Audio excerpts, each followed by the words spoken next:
Hi everyone, TJ from Avid here, and welcome back to Pro Tools Fast Start. In our last video, we used a MIDI keyboard to record a keys part, a kalimba part, and a bass part. Here's what we have so far.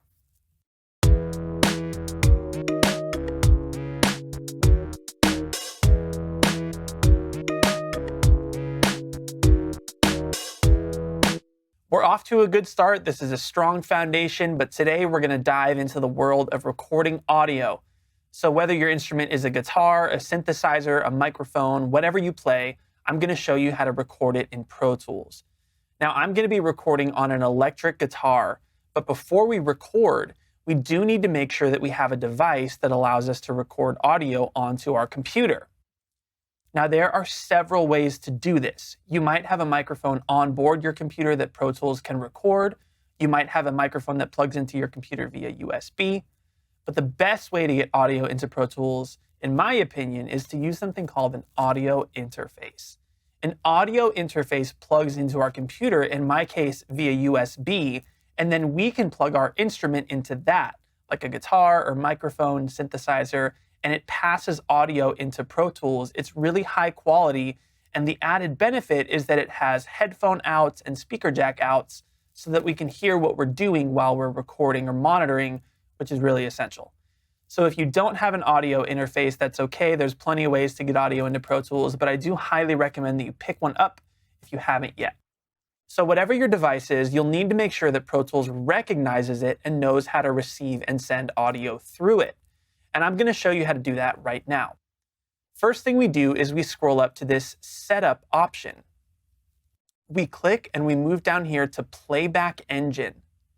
Now we're going to see a drop-down list that shows us all of the devices that we could use for playback in Pro Tools. And you want to make sure the device you're using is selected. I'm using this Scarlett 2i2 USB interface, and it is selected, so I'm good to go. If you see yours here and it's not selected, go ahead and click on it to select. When you press OK, Pro Tools will reboot the session and you'll be ready to go. I click OK, my audio interface is ready, and we're on to the next step. Now, that was a lot of information, but we are ready to plug in. So let's go over to the audio interface and let's talk for a second about something called gain. Most audio interfaces will allow us to determine the amount of gain that we send to Pro Tools, and getting this gain level right is essential. We're going to talk about that more in a little bit. But first, what we need to know is we have to turn our gain knob all the way down, like so, to prevent any loud popping or clicking noises when we plug in. Now that our gain is turned down, I'm ready to plug my guitar in, so let's do that now.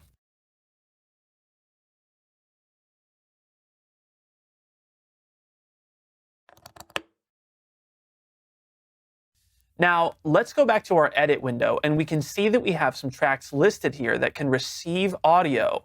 We have a mono track and a stereo track.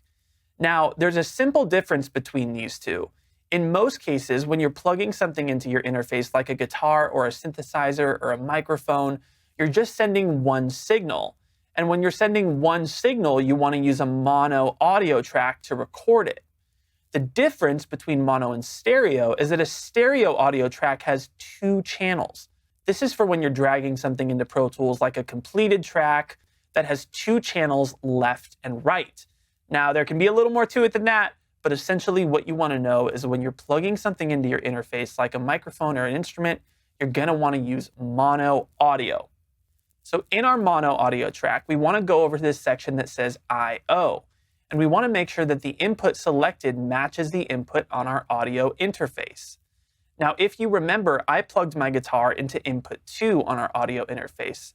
I select this drop-down box, and I go into interface and click on input 2 to make sure that we match. Now, I want to go ahead and enable this mono audio track. And when I play my guitar, you should hear it coming through in Pro Tools. It is coming in, and that's great. So here's where we're going to go back to talking about gain. If you remember, we set our gain all the way down to nothing when we plugged in. And here we want to start moving our gain knob up until we get a nice, healthy level. This is essential when you're recording audio because if it comes in too loud, your audio will do something called peaking, it sounds terrible and it's impossible to fix. So we want to make sure that we steer clear of that peaking. Let's set it around here to see what kind of signal we get.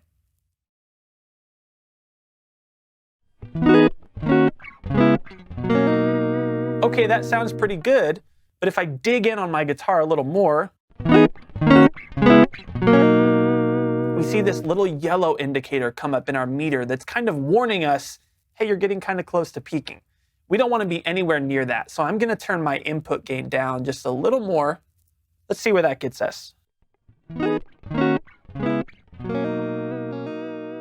That's a nice, healthy signal. We're nowhere near peaking, but we can still hear our guitar.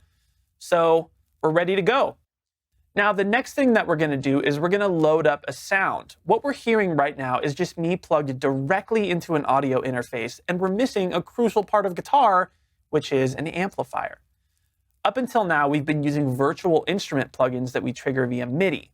But in our case, I have my instrument right here in my hands. I don't need a virtual instrument. I want to use an effect plugin to make my guitar sound like it's actually coming through an amplifier. And Pro Tools has an amazing amp simulator plugin called 11. We're going to load that up right now. We click here in our inserts. We go to plugin. We scroll down to harmonic. And we click on 11 Mark II.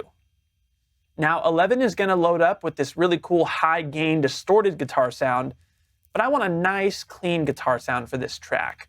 I've saved a preset that I like the sound of. Let's hear what that sounds like. Whew, that's a nice clean sound. It sounds like I'm actually playing through an amp. It's really inspiring, and I'm ready to record my guitar track. Let's close out of 11, and now we have come to the fun part, I promise. So as we talked about before, we have our count off set to 1 bar, which is perfect, and we're ready to press record. We go up here, press the record button so that it's flashing. We make sure that our mono audio track is record enabled, and before we record, very important, we want to name this track so we don't get confused later on. I double click on mono audio. I'm going to call this guitar. Press enter. Let's move to the very beginning of our session.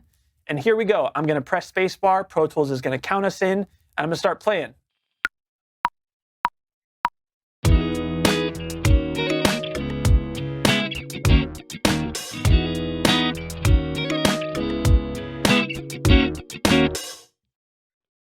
Okay, there's our recorded guitar part. Now, let's say, for example, that you're not ready to record your guitar part. You just kind of want to jam over your track and figure out what to want to play.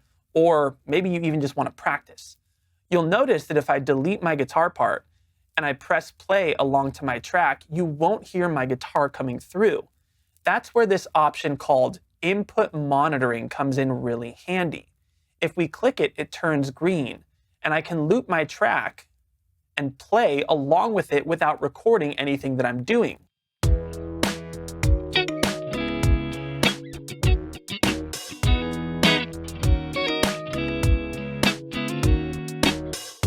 That's a really handy option if you want to figure out what to record, or honestly, in my case, just practice along with your track. Now, I'm ready to record my actual guitar part, so let's back up to the beginning of our session. Turn off input monitoring, press record so it starts flashing, and do this one more time.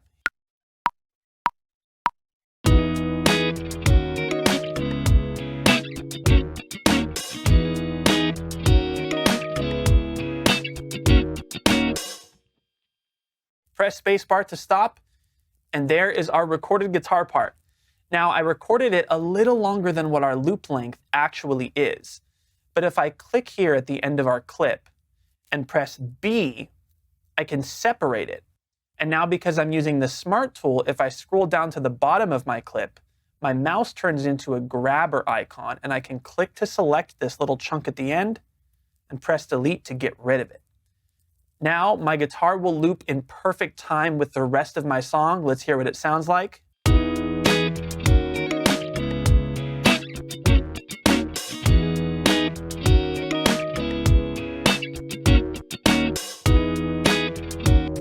And there is our recorded guitar part. Now, we've really only scratched the surface of what is possible when it comes to recording audio in Pro Tools, and we're going to talk about this a little more when we record our vocalist. But in our next video, we're going to get into the world of arranging. We're going to organize our songs so that we have verses and choruses and a really nice flow so our vocalist has a nice song form to track over. Make sure you join us for that one, and as always, thank you for hanging out with us. We'll see you soon.